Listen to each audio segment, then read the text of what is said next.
जय हिंद साथियों, स्वागत है आप सभी का हमारे यूट्यूब चैनल अड्डा 730 स्टडी में। कैसे हैं आप सभी।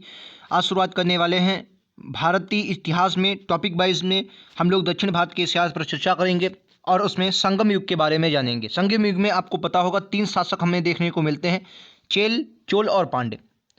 इन तीनों शासकों से जुड़े हुए जितने भी इतिहास हमें देखने को मिलता है, आज हम उस पर प्रश्नों के माध्यम से चर्चा करने वाले हैं। ठीक है, तो चलिए दोस्तों शुरुआत करते हैं। आज का पहला प्रश्न आपकी स्क्रीन पर ये रहा, क्या होगा राइट आंसर। पहला प्रश्न क्या कर रहा है, ध्यान से पढ़ेंगे और फिर राइट आंसर देंगे। कह रहा लाल चेर के नाम से प्रसिद्ध वह चेर शासक कौन था जिसने कणग्गी के मंदिर का निर्माण करवाया था। ये आपको बताना है। लाल चेल कहने का मतलब ये है, आपको बताना है कि लाल चेल के नाम से कौन जाना जाता है। लाल चेल बताएंगे सर, तो आपको याद है लाल चेल के नाम से सर कौन जाना जाता है, सेनगुट्टवन। कौन सर, सेनगुट्टवन जो है इसे लाल चेल के नाम से जाना जाता है, याद रखेंगे। ठीक है, बहुत ही इंपॉर्टेंट क्वेश्चन है और कई बार आपके एग्जाम में देखने को मिलता है। राइट आंसर विकल्प उत्तर सी होगा।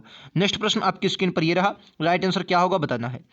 रहा है तमिल का गौरव ग्रंथ जीवक चिंतामणि किससे संबंधित है, बताएंगे। जीवक चिंतामणि ये किससे संबंधित, जैन धर्म, बौद्ध धर्म, हिंदू धर्म, ईसाई धर्म, बताइए। जीवक चिंतामणि, देखिए इसमें जो है नायक होते हैं जीवक। जीवक क्या करता है, जीवक जो नायक होता है ये 8 विवाह करता है और फिर उसके बाद 8 विवाह करने के बाद ये अपने आप को संन्यास ग्रहण कर लेता है। हालांकि आपको ये याद रखना है ये जैन धर्म से संबंधित है। किससे, जैन धर्म से संबंधित है, याद रखेंगे। नेक्स्ट प्रश्न आपकी स्क्रीन पर ये रहा।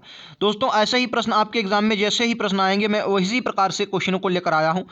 पूरा दक्षिण भारत आपके इससे बाहर क्वेश्चन नहीं जाएगा। क्या तमिल भाषा के शिल्पाधिकारम और मणिक मेखले नामक गौरव ग्रंथ किससे संबंधित हैं, बताइए। शिल्पाधिकारम और मणिक मेखले नामक गौरव ग्रंथ किससे संबंधित है, राइट आंसर बौद्ध धर्म होगा। किससे सर, ये बौद्ध धर्म से संबंधित है, आपको याद रखना है। ठीक है, जीवक चिंतामणि जैन धर्म से और शिल्पाधिकारम मणिक मेखले ये आपके बौद्ध धर्म से हैं, याद रखेंगे। नेक्स्ट प्रश्न आपकी स्क्रीन पर ये रहा, राइट आंसर क्या होगा। कह रहा है निम्नलिखित में से कौन सा संगम युगीन रचना सर्वाधिक महत्वपूर्ण मानी जाती है, बताइए। क्या होगा राइट आंसर, एतुत गोई, पदनेन कीलकंतु, तुलकाप्यम, इनमें से कोई नहीं। क्वेश्चन का राइट आंसर मैं आपको बता देता हूं, तुलकाप्यम होगा। तुलकाप्यम जो है ये बहुत इंपॉर्टेंट रचना मानी जाती है। इसके लेखक की बात करें तो तुलकाप्यर है। कौन, रचना तुलकाप्यम है लेकिन लेखक जो है वो कौन है, तुलकाप्यर। अभी मैं लिख रहा हूं तो आपको समझ में आएगा, तुलकाप्यर है, याद रखें। ठीक है, तुलकाप्यर है। ठीक है, अच्छा ये जो तुलकाप्यर है किसके शिष्य थे, ये अगस्त ऋषि के शिष्य थे, याद रखेंगे।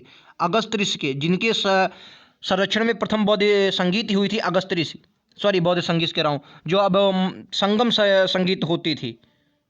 ठीक है, तो अगस्त ऋषि के ये शिष्य थे, याद रखेंगे। नेक्स्ट प्रश्न आपकी स्क्रीन पर ये रहा, राइट आंसर क्या होगा। अगला प्रश्न, क्या निम्नलिखित में से राजवंशों में से किसका उल्लेख साहित्य में नहीं हुआ, मतलब संगम साहित्य में किसका उल्लेख नहीं हुआ। कदम्ब राजाओं का, चेल राजाओं का, चोल राजाओं का, पांड्य। तो कदम्ब राजा भैया ये नहीं है, बाकी चेल चोल पांड्यों के बारे में इतिहास दक्षिण भारत में हमें देखने को मिलता है। अगला, ठीक है, चलिए अगला प्रश्न ये रहा आपकी स्क्रीन पर। क्वेश्चन कह रहा है संगम युग में उरेउर किसके लिए विख्यात था। और ये वो प्रश्न है जो आपके लगातार एग्जाम में आता है, 10 बार, किसी नहीं एक एग्जाम में नहीं, 10 बार किसी ना किसी एग्जाम में आपको देखने को मिलेगा। उरैयर, उरैयर बहुत इंपॉर्टेंट है, आपको ये याद रखना है सर। उरैयर जो था ये सूती वस्त्र के लिए फेमस था। किसके लिए सर, सूती वस्त्र के लिए फेमस था, याद रखेंगे, सूती वस्त्र के लिए। ठीक है, सूती वस्त्र के लिए फेमस था, ये भी बात आपको, किसके लिए सर, सूती वस्त्र के लिए। लेकिन ऑप्शन में तो सूती वस्त्र है नहीं, याद रखेंगे। ये कपास के व्यापार का भी महत्वपूर्ण केंद्र था। किसका सर, कपास के व्यापार का भी महत्वपूर्ण केंद्र था, सूती वस्त्र के लिए भी फेमस था, याद रखेंगे। अगर उरैयर हो और सूती वस्त्र पूछा जाए तो आप उसको भी सही लगाएंगे। ठीक है, नेक्स्ट प्रश्न आपकी स्क्रीन पर ये रहा, राइट आंसर क्या होगा। क्या तुलकाप्यम ग्रंथ संबंधित है, बताना है इस क्वेश्चन का राइट आंसर। तुलकाप्यम जिसके रचनाकार अभी हमने देखा कौन थे, तुलकाप्यर थे। ये ग्रंथ आपको बताना है किससे संबंधित है, प्रशासन से, व्याकरण और काव्य से, विधि से, उपरोक्त में से सभी। राइट आंसर बताना है, क्या होगा राइट आंसर, बताइए किससे संबंधित है। राइट आंसर क्या होगा, क्वेश्चन नंबर इसका राइट आंसर विकल्प उत्तर सी होगा। किससे संबंधित सर, व्याकरण और काव्य से संबंधित है, याद रखें। किससे, राइट आंसर व्याकरण और काव्य होगा, याद रखें। सी इस क्वेश्चन का बिल्कुल करेक्ट है। तुलकाप्यम व्याकरण और काव्य से संबंधित है, याद रखेंगे। नेक्स्ट प्रश्न आपकी स्क्रीन पर क्वेश्चन कर रहा है कि धार्मिक कविताओं का संकलन कुरल किस भाषा में लिखा गया, बताएंगे। कुरल जो था ये किस भाषा में लिखा गया, बोलिए, कुरल किस भाषा में लिखा गया। अच्छा प्रश्न है, आपको बताना कुरल तो याद रखेंगे सर तमिल भाषा में लिखा। किस भाषा में, तमिल भाषा में लिखा गया है कुरल, याद रखेंगे। किस भाषा में सर? तमिल भाषा में लिखा गया, याद रखेंगे। ये भी बहुत ही बेहतरीन प्रश्न है और एक बार नहीं 10 बार आपके एग्जाम में ये क्वेश्चन आया है। नेक्स्ट प्रश्न ये रहा आपकी स्क्रीन पर, राइट आंसर देना है। क्या किस संगम राज्य के संरक्षण में तीनों संगमों का आयोजन हुआ था? बताना है। तीनों संगमों का आयोजन हुआ था, ये आपको बताना है। तीनों संगमों का आयोजन किसके शासनकाल में हुआ? चेल, चोल, पांडे, पल्लव। बताइए राइट आंसर क्या होगा? तो मैं आपको बता दूं क्वेश्चन का राइट आंसर पांड्य होगा। पांड्य के संरक्षण में तीनों गोष्ठियां हुई थी, संगम हुए थे, ठीक है। अच्छा, पहले संगम में आपको बता देता हूं, मदुरै में हुआ था, जिसकी अध्यक्षता अगस्त ऋषि ने की थी, ठीक है। देखिए मदुरै पहला जो था मदुरै में हुआ, अध्यक्षता अगस्त ऋषि ने की थी। दूसरा वाला भी कहाँ हुआ? दूसरा जो हुआ था ये आपका कपाटपुरम में हुआ था। कहाँ? कपाटपुरम में। इसकी अध्यक्षता भी अगस्त ऋषि ने की थी। तीसरा वाला फिर आपको याद रखना कहाँ हुआ था? मदुरै में हुआ था और इसकी जो अध्यक्षता भी की थी वो नक्कीरन ने की थी। किसने? नक्कीरन ने की थी, याद रखेंगे। पहला अगस्त ऋषि की अध्यक्षता में मदुरै, दूसरा अगस्त ऋषि की अध्यक्षता में कपाटपुरम, तीसरा नक्कीरन की अध्यक्षता में मदुरै, याद रखेंगे। तीनों प्रश्न बहुत ही बेहतरीन प्रश्न है, यहाँ से भी आपके एग्जाम में क्वेश्चन आता है, ठीक है। नेक्स्ट प्रश्न, किसका उल्लेख, किसने उल्लेख किया कि नंदों ने अपना कोष गंगा की धारा में छिपा रखा था? ये थोड़ा हट के क्वेश्चन है। हालांकि देखिए ये नंदों से मतलब युद्ध उस वक्त हुआ करते थे, तो एक दूसरे की ये जानकारी लोग रखा करते थे, ठीक है। तो ये क्वेश्चन आपका संगम इतिहास से ही पूछ लेगा। फिलहाल क्वेश्चन का राइट आंसर आपको याद रहे मामूलर, मामूलर इस क्वेश्चन का बिल्कुल करेक्ट आंसर होगा। ए इसका बिल्कुल ज़बरदस्त आंसर है, ठीक है। और ये सर वो प्रश्न है जो आपके एग्जाम में आते हैं और आप छोड़कर चले आते हैं, फिर कहते हैं कि पेपर कठिन था, एग्जाम कठिन था। तो आपको इन क्वेश्चनों के बारे में बहुत अच्छे से पता होना चाहिए। लगातार मैं आपको अब ऐसे ही प्रश्न लेकर आता हूँ। डेली हमारे साथ अब डेली आप जुड़ेंगे 7 बजे शाम को, टॉपिक वाइज रिवीजन करेंगे हिस्ट्री का और ज़बरदस्त क्वेश्चन करेंगे। तो जुड़ना ना भूलें, डेली शाम को 7 बजे, ठीक है। नेक्स्ट प्रश्न ये रहा आपकी स्क्रीन पर। क्या किस ऋषि के बारे में कहा जाता है कि उन्होंने दक्षिण भारत का आर्यकरण किया और उन्हें आर्य बनाया? बताइए किसके बारे में कहा जाता है, कि किस ऋषि के बारे में कहा जाता है कि उन्होंने दक्षिण भारत का आर्यकरण किया और उन्हें आर्य बनाया? राइट आंसर अगस्त ऋषि होगा, ठीक है। अगस्त ऋषि, अगस्त ऋषि के बारे में कहा जाता है, याद रखेंगे। इंपॉर्टेंट प्रश्न है, आपके एग्जाम में देखने को मिलेगा, ठीक है, याद रखेंगे। नेक्स्ट प्रश्न ये रहा आपकी स्क्रीन पर अगला प्रश्न। दोस्तों अगर प्रश्न आपको पसंद आ रहे हो तो लाइक से सब्सक्राइब करना ना भूलेंगे और ऐसे ही प्रश्नों के लिए आप हमारे चैनल को सब्सक्राइब कर लेंगे। क्वेश्चन कह रहा है कि स्ट्रोबे के अनुसार संगम युग के किस शासक ने रोमन सम्राट के दरबार में 20 ईसा पूर्व से लगभग अपना एक राजदूत भेजा था? ये आपको बताना है, एक राजदूत भेजा था।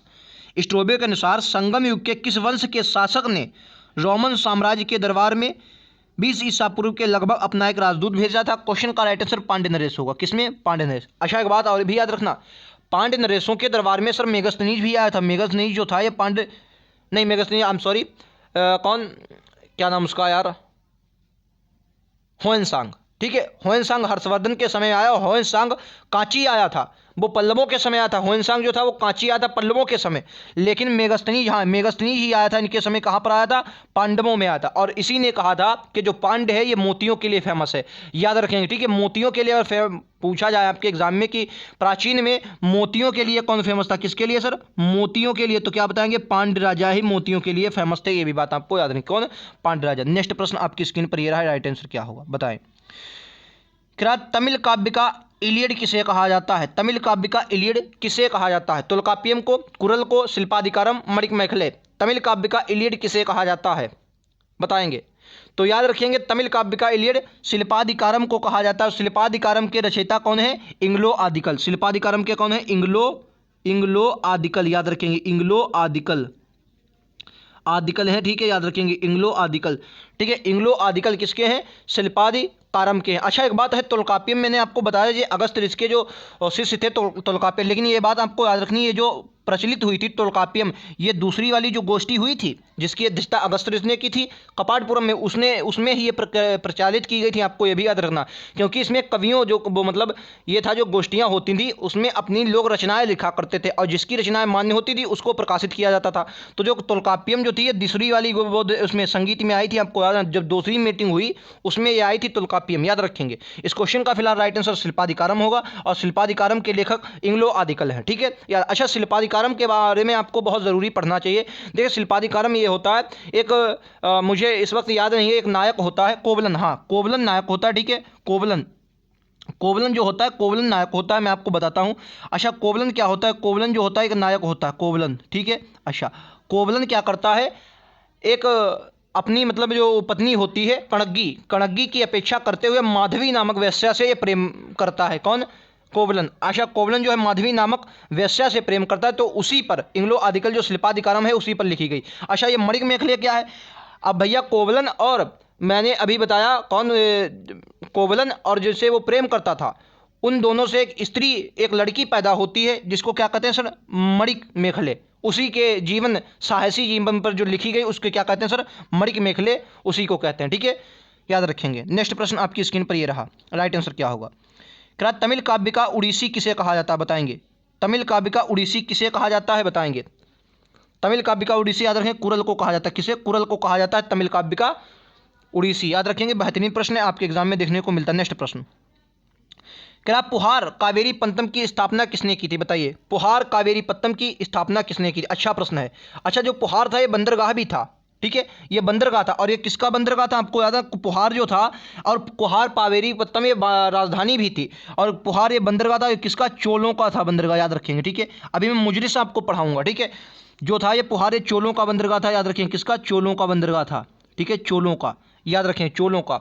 और इसको करिकाल ने विकसित किया था, याद रखें। किसने सर? करिकाल ने विकसित किया था, याद रखें। पुहार कावेरी पत्तम की स्थापना करिकाल ने की थी, याद रखेंगे। बेहतरीन प्रश्न है, ठीक है। नेक्स्ट प्रश्न आपकी स्क्रीन पर ये रहा, राइट आंसर क्या होगा? देखिए, बहुत ही बेहतरीन प्रश्नों के साथ मैं आपके लिए हाजिर होता हूं। ये वो प्रश्न है जो आपके एग्जाम में आते हैं और आप लोग छोड़कर चले जाते हैं। क्या मुजरिस किस राज्य का प्रमुख बंदरगाह था? बताए, मुजरिस, मुजरिस किस राज्य का प्रमुख बंदरगाह था? तो चोल का भी मैंने क्या बताया आपको? पुहार। राइट आंसर क्या होगा? चेरों का। चेरों का जो था ये मुजरिस था, चेरों का, याद रखें। चेर का क्या था? मुजरिस जो था ये चेरों का प्रमुख बंदरगाह था, याद रखें। मुजरिस, मुजरिस किसका था? चेर का मुजरिस था, याद रखेंगे। नेक्स्ट प्रश्न आपकी स्क्रीन पर ये रहा, राइट आंसर क्या होगा? ये रहा आपकी स्क्रीन पर अगला प्रश्न, राइट आंसर देंगे इस क्वेश्चन का। ये तो इसमें क्वेश्चन दे दे, फिलहाल ये क्वेश्चन थोड़े एक दो हटकर आ गए हैं, मतलब संगम साहित्य से नहीं है। प्रश्न कह रहा है, जो कला शैली भारतीय और ग्रीक यूनानी शैली का सम्मिश्रण है उसे क्या कहते हैं? देखो, गांधार शैली। गांधार शैली और मथुरा शैली, हमें दो शैलियाँ देखने को मिलती हैं, और कनिष्क के शासनकाल में ये विकसित हुई थी। किसके? कनिष्क का। तो जो मथुरा शैली थी वो पूरी तरह हमारी स्वदेश शैली थी, लेकिन गांधार शैली में हमें कुछ मिश्रण देखने को मिलता है, ठीक है, याद रखेंगे। और ये मूर्ति निर्माण की शैलियाँ, गांधार और मथुरा जो शैली है मूर्ति निर्माण की शैलियाँ हैं, याद रखें। और नागरवेश और द्रविड़ ये मंदिर निर्माण की शैलियाँ हैं, ठीक है, याद रखेंगे। नेक्स्ट प्रश्न आपकी स्क्रीन पर ये रहा। देखिए, मैं जो बोलता हूँ उस पर भी आप लोग ध्यान दें। मेरे बोलने से आपके लगभग 10 क्वेश्चन सही हो सकते हैं जो मैं बोलता हूँ, तो आप मेरे बोलने पर भी ज़्यादा ध्यान दें, ठीक है। नेक्स्ट प्रश्न क्या कह रहा है? कह रहा है, कनिष्क बौद्ध धर्म की किस शाखा का अनुयायी था? बताएंगे। कनिष्क जो था ये बौद्ध धर्म की किस शाखा का अनुयायी था? आपको बताना है। कनिष्क, कनिष्क जो था ये बौद्ध धर्म की किस शाखा का अनुयायी था? तो आपको याद है, महायान। देखिए, महायान शाखा का अनुयायी था। तो महायान शाखा में क्या है? महायान शाखा में बुद्ध को महात्मा बताया, सॉरी, बुद्ध को क्या बताया गया है? देवता बताया गया। और हीनयान शाखा है उसमें बुद्ध को एक देवता के रूप में ना मानकर एक महापुरुष के रूप में माना गया। अच्छा, देवताओं की तो पूजा होती है। अगर आपका एग्जामिनर क्वेश्चन पूछ देता है कि बताइए हीनयान और महायान शाखाओं में से मूर्ति पूजा किसने स्टार्ट की थी, तो देवता के रूप में किसने? महायान शाखा ने ही बुद्ध धर्म को देवता के रूप में पूजा। और कनिष्क भी था किसका? महायान शाखा का ये क्या था? समर्थक था। और यहाँ तक ही जो क्या नाम उसका, हर्षवर्धन था, वो भी कहीं ना कहीं महायान शाखा का ही समर्थक था। और मैं आपको बात एक बताता हूँ, कनिष्क की राजधानी कई बार आपके एग्जाम में आई है, तो आपको याद है पेशावर, जिसे वर्तमान में आप कहते हैं। तो इसका पहले नाम क्या था? पहले नाम इसका पुरुषपुर था, याद रखें। पेशावर भी एग्जाम में पूछ लेगा, लेकिन एग्जाम में आपके पुरुषपुर ज़्यादा पूछता है, ठीक है। तो पुरुषपुर आपको याद रखना है, किसकी राजधानी थी? कनिष्क की राजधानी पुरुषपुर थी, भूलेंगे नहीं। बेहतरीन प्रश्न है, राइट आंसर महायान शाखा होगा। नेक्स्ट प्रश्न आपकी स्क्रीन पर ये रहा, क्वेश्चन का राइट आंसर क्या है बताएंगे। क्या कनिष्क, ये थोड़े दो चार क्वेश्चन इधर उधर हटके आ गए हैं, गुप्तोत्तर का मतलब गुप्त काल से, इनको आप देख लिए। फिलहाल बेहतरीन प्रश्न है, गुप्तोत्तर काल से ये प्रश्न आ गया, ठीक है। कनिष्क के शासनकाल में सर्वाधिक महत्वपूर्ण घटना क्या थी? बौद्ध धर्म का भारत से बाहर प्रचार, ये तो भैया अशोक ने भी किया, कोई खास बात है। जैन धर्म का पुनरुदय, भैया बौद्ध धर्म के कनिष्क संरक्षित, राइट आंसर क्या होगा? चौथी बौद्ध संगीत। देखो, चौथी बौद्ध संगीत का आयोजन इसमें कश्मीर के कुंडलवन में किया था, और उसके जो अध्यक्ष हुए थे वासुमित्र की अध्यक्षता की थी, याद रखेंगे, ठीक है। बहुत ही बेहतरीन प्रश्न है, तो सी इस क्वेश्चन का बिल्कुल करेक्ट आंसर होगा। नेक्स्ट प्रश्न ये रहा, क्या पतंजलि किस शासक के समकालीन? देखिए, पतंजलि जो है इनकी मैं बात करूं तो ये तो पुष्यमित्र शुंग के हैं शासनकाल, लेकिन आपको ये भी बात देते हैं, पुष्यमित्र शुंग ने 2 अश्वमेध यज्ञ करवाए थे। कितने? 2। और इन दोनों अश्वमेध यज्ञों के जो पुरोहित थे पुरोहित थे, मतलब जो पूजा पाठ करते थे, पुरोहित कौन थे? पतंजलि ही इन दोनों अश्वमेध के यज्ञों के क्या बने थे? पुरोहित बने थे, याद रखेंगे, ठीक है, पुरोहित। अच्छा, ठीक है, तो पतंजलि किसके समकालीन है? पतंजलि पुष्यमित्र शुंग के समकालीन। एक बात और मेरी याद रखना, पुष्यमित्र शुंग जो है इसे कहते हैं कि हजारों स्तूप तोड़ने वाला भी बताया जाता है, ठीक है। तो इसने 2 अश्वमेध करवाए थे। सातकर्णी गौतमी पुत्र सातकर्णी ने भी 2 अश्वमेध करवाए थे, ठीक है, गौतमी पुत्र सातकर्णी ने भी 2 अश्वमेध करवाए थे, समुद्रगुप्त ने भी 2 अश्वमेध करवाए थे। प्राचीन इतिहास में आपको 3 शासक देखने को मिलते हैं जिन्होंने 2-2 अश्वमेध करवाए थे। आपको ये भी बात याद रखनी, क्वेश्चन आपसे पूछ सकता है, निम्नलिखित में से बताइए इनमें से किसने या किसने